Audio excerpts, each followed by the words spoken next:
Hello everyone. सो आज हम लोग जो बेंडिंग मोमेंट डायग्राम और शियर फोर्स डायग्राम बनाना सीख रहे थे उसमें अपने एक नेक्स्ट टॉपिक पर बढ़ने वाले हैं, जो यूडीएल और पॉइंट लोड अगर किसी बीम पर एक साथ वर्क कर रहा हो तो उसको हम कैसे समझेंगे।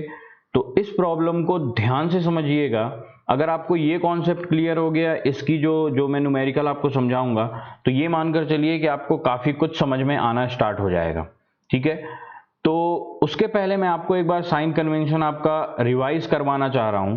तो साइन कन्वेंशन में क्या होता है, अगर bending movement will be considered at negative, bending movement को हम निगेटिव मानते हैं किस कंडीशन में, जब रिएक्शन लेफ्ट हैंड साइड में एंटी क्लॉकवाइज हो और राइट हैंड साइड में क्लॉकवाइज हो, तो उस कंडीशन को हम बोलते हैं हॉगिंग की कंडीशन, और इस हॉगिंग की कंडीशन को हम निगेटिव मानते हैं। सिमिलरली अगर यहां पर मैं बात करूं सैगिंग कंडीशन को, तो सैगिंग कंडीशन में आपको दिख रहा है कि बेंडिंग मूवमेंट के इस मूवमेंट की कंडीशन को हम पॉजिटिव तब मानेंगे जब left hand side clockwise movement generate कर रहा हो और right hand side anti clockwise movement generate कर रहा हो। तो ये आपके साइन कन्वेंशन है। इनको अब हम लोग ध्यान में रखकर एक ये न्यूमेरिकल सॉल्व करने वाले हैं। आपको ये एक simply supported beam A B C D E F दिख रही है, जिसके पॉइंट बी पर 5 किलो न्यूटन का लोड लगा है। सी और डी के बीच में एक यूडीएल लगा हुआ है 3 किलो न्यूटन पर मीटर का, फिर ई पॉइंट पर 10 किलो न्यूटन का लोड लगा हुआ है। इस तरह से ये बीम है। तो अगर मैं यहां पर बोलूं कि रिएक्शन ए और रिएक्शन एट एफ, सबसे पहले मुझे ये निकालने होंगे आर ए और आर एफ। तो मैं ये बोल सकता हूं कि देखिए ऊपर से लगने वाले टोटल लोड कितना है। तो ऊपर से टोटल लगने वाला लोड है, पहला तो 5 किलो न्यूटन का है, दूसरा ये 10 किलो न्यूटन का है जो पॉइंट लोड है, और तीसरा यहां पर यूडीएल एक लग रहा है। यूडीएल जो लग रहा है वो 3 किलो न्यूटन पर मीटर का है और 4 मीटर की लेंथ पर लग रहा है, तो 3 × 4। तो इसको अगर मैं टोटल कर देता हूं तो ये मेरे पास आ जाएगा 27। तो यहां से मैं ये लिख सकता हूं दैट इज टोटल लोड। ठीक है, तो यहां से मैं एक चीज ये लिख सकता हूं, R A plus R F that will be equal to 27। और आर ए और आर एफ 27 है, इसका मतलब है कि अगर मैं यहां पर मूवमेंट ए के अबाउट ले लेता हूं, सो अपना बेसिक फंडे को हम लेकर चलेंगे, मूवमेंट अबाउट ए के अबाउट हम मूवमेंट ले रहे हैं, पॉइंट ए के अबाउट। तो ध्यान से देखिएगा, या तो पॉइंट ए के अबाउट ले लीजिए या तो पॉइंट एफ के अबाउट। प्रीवियस लेक्चर्स में मैं हर जगह पॉइंट ए के अबाउट ले रहा था, इसमें मैं पॉइंट एफ के अबाउट लेकर आपको समझा देता हूं एक बार, जिससे आपको और भी कोई कंफ्यूजन ना हो ना। तो एफ के अबाउट लेते हैं, इसके अबाउट। तो देखिए जब हम इसके अबाउट लेंगे तो सबसे दूर पॉइंट जो होगा उसको हम देखेंगे। तो सबसे दूर पॉइंट है ए, एफ से। तो जब सबसे दूर ए है और यहां पर रिएक्शन ऊपर की ओर कौन सा लग रहा है, आर ए, तो आर ए एफ से कितनी दूरी पर है, 12 मीटर की दूरी पर है। यहां से वहां तक की दूरी 12 मीटर है।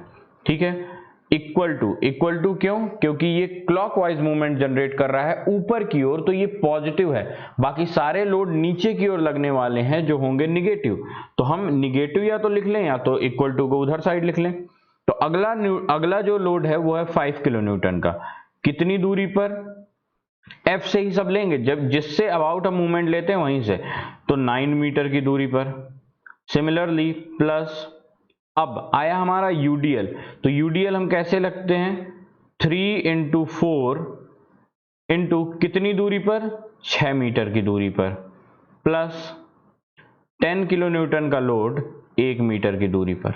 तो इसको जब मैं टोटल सॉल्व करूंगा तो आर ए की वैल्यू मेरे पास आ जाएगी 10.58 किलो न्यूटन। ठीक है, आर ए की वैल्यू। और इस इक्वेशन में अगर मैं ये वैल्यू रख दूंगा आर ए की, तो मेरे पास आर एफ की जो वैल्यू आ जाएगी वो आ जाएगी 16.42 किलो न्यूटन। ठीक है, 16.42 किलो न्यूटन मेरे पास आ जाएगी आर ए और आर एफ की वैल्यू।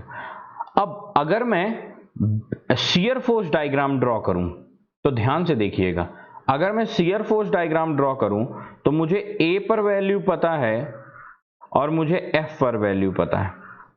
तो एक बार मैं वर्चुअली आपको यहाँ पर समझाने की कोशिश करता हूँ कि शियर फोर्स डायग्राम कैसे ड्रॉ करते हैं, फिर मैं इसको न्यूमेरिकली भी लिखकर समझा दूंगा। तो ध्यान से देखिएगा, ये यहाँ पर मैं बनाने जा रहा हूँ शियर फोर्स डायग्राम।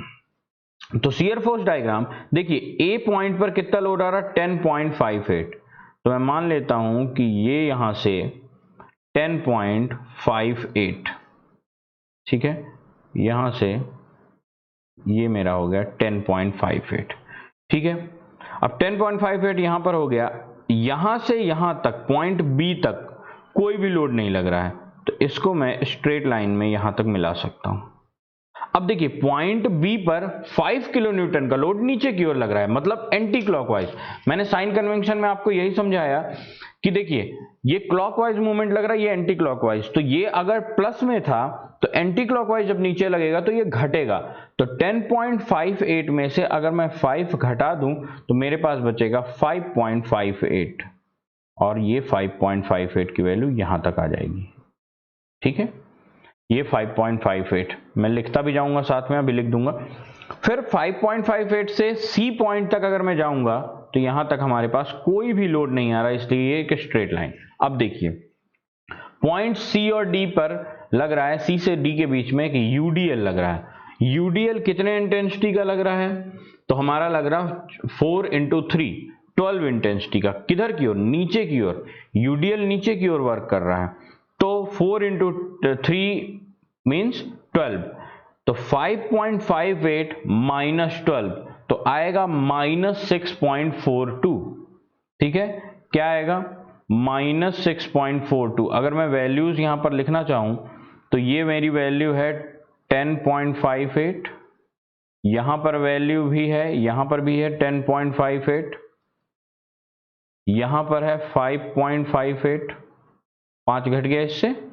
अब यहां पर जो मेरी वैल्यू आ रही है, किसको घटाने पर? 5.58 में से 12 घटाने पर मेरी आ रही है -6.42। तो मैं मान लेता हूं कि यहां पर कहीं आ रहा है -6.42, माइनस में इसलिए नीचे की ओर, ठीक है। तो यहां से मैं इसको मिला देता हूं, ठीक है। अब यहां से हम आगे की ओर बढ़ेंगे, तो यहां से यहां तक में कोई और एक्स्ट्रा लोड नहीं लग रहा है, तो हम इसको एक स्ट्रेट लाइन से मिला सकते हैं। अब जब हम यहां पर पहुंचेंगे तो सिमिलरली 10 किलो न्यूटन का लोड नीचे की ओर लग रहा है, तो हम यहां से नीचे की ओर देखेंगे 10 किलो न्यूटन इसमें और जोड़ देंगे तो ये टोटल बन जाएगा 16.42।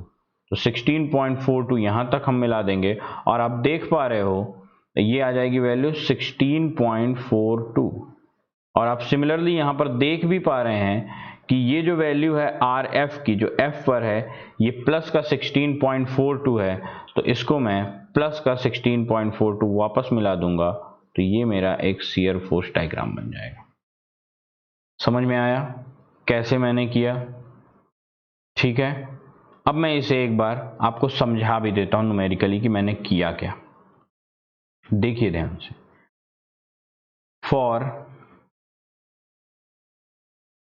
शियर फोर्स, शियर फोर्स के लिए मैंने क्या किया, मेरे पास आर ए की वैल्यू थी दैट इज 10.58, ठीक है। एट ए पर मेरे पास आर ए की वैल्यू थी 10.58 प्लस की। ध्यान समझिएगा। अब जैसे ही मैं पॉइंट बी पर पहुंचा 5 किलो न्यूटन का लोड नीचे पर आया, ठीक है। तो एट बी आर बी में मान लेता हूं, एफ बी मानता हूं, ठीक है। फोर्सेस हैं तो इनको एफ से हम दिखाते हैं, ठीक है। तो ये हो गया मेरे पास एफ ए और यहां पर एफ बी। तो plus 10.58 minus 5 that will become 5.58। अभी भी प्लस का ही आ रहा है। अब एट सी हम पहुंचे, तो जब हम सी पर पहुंचे तो ध्यान से देखिए, सी पर यूडीएल लगना स्टार्ट हो गया। सी से डी के बीच में यूडीएल, सी पर नहीं, सी से डी के बीच में यूडीएल लगना स्टार्ट हुआ। और यूडीएल कितना? तो यहां पर हमारे पास कितनी वैल्यू आई थी? F see that is 5.58 minus anti clockwise UDL कितना है 3 इंटू 4 मीन्स 12, तो यहां पर मेरे पास वैल्यू आ जाएगी -6.42। ये आ गया पॉइंट, देखिए यहां तक हम पहुंच गए 6.42 डी पर पॉइंट पे, है ना, पॉइंट डी पर।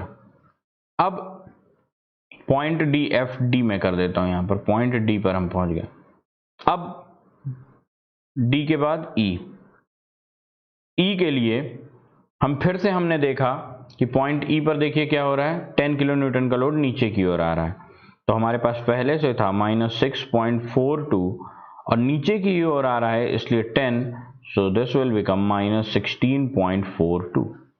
तो 16.42 आप देख रहे हैं यहां पर मैंने, ये भी है 16.42, ये वैल्यूज मैंने यहां पर लिख दी। ठीक है, तो ये बन गया मेरा शियर फोर्स डायग्राम। ये जो पोर्शन है ये पॉजिटिव है और ये नीचे जो है ये नेगेटिव पोर्शन है। ठीक है, सिंपल शियर फोर्स डायग्राम। मुझे लगता है अब आपको कोई प्रॉब्लम नहीं होगी। अब आते हैं हम बेंडिंग मोमेंट डायग्राम पर। अब बेंडिंग मोमेंट डायग्राम के लिए देखिए, for bending moment diagram, so for BMD हमको पहुंचना है पॉइंट ए से स्टार्ट करना है। ठीक है, तो देखिए ध्यान से, ये जो पॉइंट है ए, शियर फोर्स डायग्राम को आपको देखते रहना है। पॉइंट ए और पॉइंट एफ पर वैल्यू हमेशा 0 होंगी। सो मैं डायरेक्ट लिख देता हूं point A equal to 0 and F equal to 0। ठीक है, क्योंकि ये सपोर्ट है, ए और एफ सपोर्ट है इसलिए 0, सिंपल। अब पॉइंट बी की बात आ रही है। पॉइंट बी पर अगर मैं देखूं तो 5 किलो न्यूटन का नीचे की ओर लोड लग रहा है, लेकिन ध्यान से समझिए, लेकिन यहां पर एक नई कंडीशन इंट्रोड्यूस हुई है। कौन सी कंडीशन इंट्रोड्यूस हुई है? ये एक पॉइंट आया हमारे पास, इस पॉइंट को अगर मैं G मान लूं तो देखिए ये जो पॉइंट है जहां पर ये चेंज कर रहा है, अब ये पॉइंट चेंज कर रहा है, इसका मतलब ये है कि बेंडिंग मोमेंट की मैक्सिमम वैल्यू जो होगी इसी पॉइंट पर होगी। अब इस पॉइंट की दूरी भी हमें निकालना है, इसकी दूरी भी हमें निकालना है। ठीक है, अब इस पॉइंट की दूरी हमें निकालना है तो हम यहां से इस वैल्यू को x मान लेते हैं। ठीक है, और सिमिलर ट्रायंगल का रूल लगा देते हैं। जब हम सिमिलर ट्रायंगल का रूल लगाएंगे, किस ट्रायंगल में? इस ट्रायंगल में और इस ट्रायंगल में। सिमिलर ट्रायंगल का रूल लगा देंगे तो यहां से लेकर यहां तक की जो मेरे पास दूरी आ जाएगी दैट बिकम 5.19। ठीक है, इतनी दूरी आ जाएगी मेरे पास 5.19 मीटर की। ठीक है, सिंपल, सिमिलर ट्रायंगल का लगाएंगे हमारे पास आंसर आ जाएगा। ठीक है, अब आगे बढ़ते हैं। इस पॉइंट पर हमें मैक्सिमम वैल्यू चाहिए। अब इस पॉइंट पर भी हम वैल्यू निकालेंगे, है ना, इस पॉइंट पर भी हमें बेंडिंग मोमेंट की वैल्यू चाहिए होगी। तो पॉइंट बी से स्टार्ट करते हैं, सबसे नियरेस्ट पॉइंट है मेरे पास point B. So M B पर 10.58 into 3, so this will become 31.74 kilonewton metre. ये कहां से आया? देखिए 10.58 का लोड लगा, ए पॉइंट से हम बी पर जब पहुंचे तब तक हमारे पास 10.58 का, देखिए शेयर फोर्स डायग्राम आपको दिखा रहा है स्ट्रेट लाइन, तो 10.58 का लोड लगता रहा। पॉइंट जो हमारा पॉइंट बी है, बी से ए की दूरी कितनी?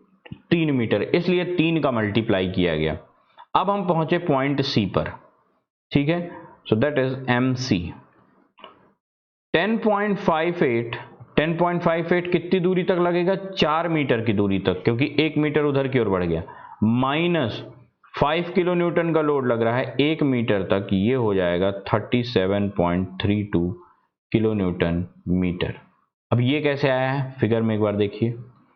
10.52, अगर आप पॉइंट कहां पर पहुंचे? हम पॉइंट सी पर।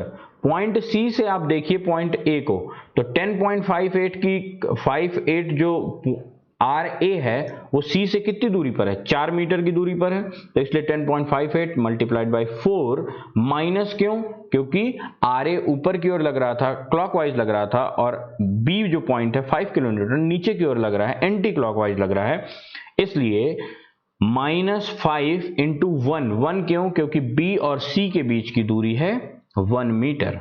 अब हम पहुंचेंगे पॉइंट जी पर, ठीक है, पॉइंट जी पर। सो एम जी, सो पॉइंट जी पर जैसे ही हम पहुंचे तो हमारे पास 10.58 से कितनी दूरी पर, अभी हमने वो डिस्टेंस निकाली 5.19 minus 5 into 2.19 minus 3 into 1.19 UDL, 3 into 1.19 into 1.19 divided by 2। सो ये वैल्यू मेरे पास आ जाएगी 42.50 किलो न्यूटन मीटर। अब इसको एक बार अपनी कॉपी में लिख लीजिए। अब मेरे साथ फिगर को देखिए कि कैसे मैंने ये वैल्यू ली है। देखिए, जब जी पॉइंट हमें चाहिए था तो अब पॉइंट जी से हम दूरी ले रहे हैं, तो पॉइंट जी से सबसे दूर पॉइंट कौन सा है, आर ए पॉइंट, और वहां पर लोड कितना है 10.58, और कितनी दूरी पर 5.19। अब हम आए पॉइंट बी पर। पॉइंट बी पर माइनस नीचे की ओर है इसलिए माइनस 5 किलो न्यूटन का लोड लग रहा है। कितनी दूरी है पॉइंट बी से पॉइंट जी की, तो आप देखोगे 2.19, क्योंकि यहां पर 3 घट गया, ये 3 मीटर घट गया, तो यहां से यहां की दूरी 2.19। फिर हम पहुंचे पॉइंट, ये जो यूडीएल लगा हुआ है, तो यूडीएल हमारा कितना लगा है 3 किलो न्यूटन पर मीटर, तो 3 किलो न्यूटन। लेकिन हमें इस पूरे की वैल्यू नहीं चाहिए 4 मीटर की, हमें पॉइंट जी तक की वैल्यू चाहिए। तो पॉइंट जी से यहां तक की दूरी कितनी 1.19, और इसका हम क्या लेते हैं सीजी लेते हैं, तो 1.19 डिवाइड बाई 2, इसलिए हमने ये पूरे हमारे पास इक्वेशन बन के आई और हमने इसको सॉल्व किया तो जी पर ये वैल्यू आ गई। अब जी से हम जाएंगे पॉइंट डी पर। पॉइंट डी पर हम पहुंचे तो 10.58 डी से दूरी 8 मीटर माइनस 5 इंटू 5 दूरी उसकी माइनस 3 इंटू 4 इंटू 4/2। इसको हम सॉल्व करेंगे तो ये आएगा 35.64 kilo newton metre. Similarly E point को हम सॉल्व करेंगे, वैसे ही सॉल्व कर, अगर इस कहीं पर भी आपको कोई दिक्कत आती है आप कमेंट सेक्शन में मुझे बताइएगा। 10.58 into 11 minus 5 into 8 minus 3 into 4 into 5, 10 metre की दूरी है, उसको आधा किया हमने तो 5 आया, तो ये आ जाएगी 16.38 किलो न्यूटन मीटर। ठीक है, तो ये सारी वैल्यूज हमारे पास आ गई। अब इनको इनके पॉइंट्स पर हम एडजस्ट कर देंगे और हमारे पास शियर बेंडिंग मोमेंट डायग्राम बनकर आ जाएगा।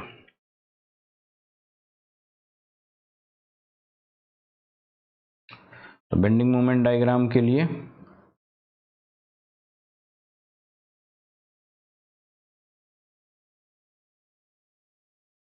यहां पर हम बेंडिंग मोमेंट डायग्राम बनाएंगे। तो देखिए ध्यान से, पॉइंट यहां पर तो 0 है वैल्यू, ठीक है, यहां पर तो वैल्यू 0 है। तो अब यहां पर कितनी है, यहां पर है, तो यहां पर मैं थोड़ा नीचे ही बना के चल रहा हूं। ये पॉइंट है 31.74, ठीक है, ये पॉइंट है 37.32। अब ये पॉइंट जी जो है ये है यहां पर, दैट इज 42.50। ये पॉइंट थोड़ा और नीचे है, ये है 35.64। ये है यहां पर 16.38 और ये यहां पर 0 है।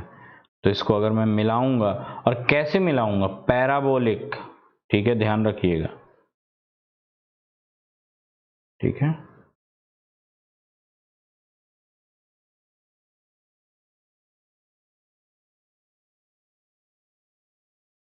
ये कुछ ऐसा हमारे पास पॉजिटिव बेंडिंग मोमेंट डायग्राम बनेगा। ठीक है, समझ में आया सबको ये पूरा बेंडिंग मोमेंट डायग्राम और शियर फोर्स डायग्राम? अगर किसी को थोड़ा भी डाउट है तो आप मुझे कमेंट सेक्शन में जरूर बताएंगे। तो अगर ऐसा बहुत ज़्यादा दिक्कत मुझे दिखेगी आपके कमेंट्स में तो मैं एक और वीडियो इस पर बनाकर डाल दूंगा, ठीक है, कि कैसे यूडीएल और पॉइंट लोड का कॉम्बिनेशन अगर लग रहा हो। अगर आपको ये कॉम्बिनेशन का अगर फॉर्मूला बिल्कुल ये जो भी मैंने बताया ये क्लियर है तो आप समझ लीजिए आपको आगे चल के कहीं पर भी कोई दिक्कत नहीं आने वाली है, ठीक है। तो मुझसे ज़रूर पूछिएगा कमेंट सेक्शन में, ठीक है। सो आज के वीडियो में इतना ही। Good bye, take care.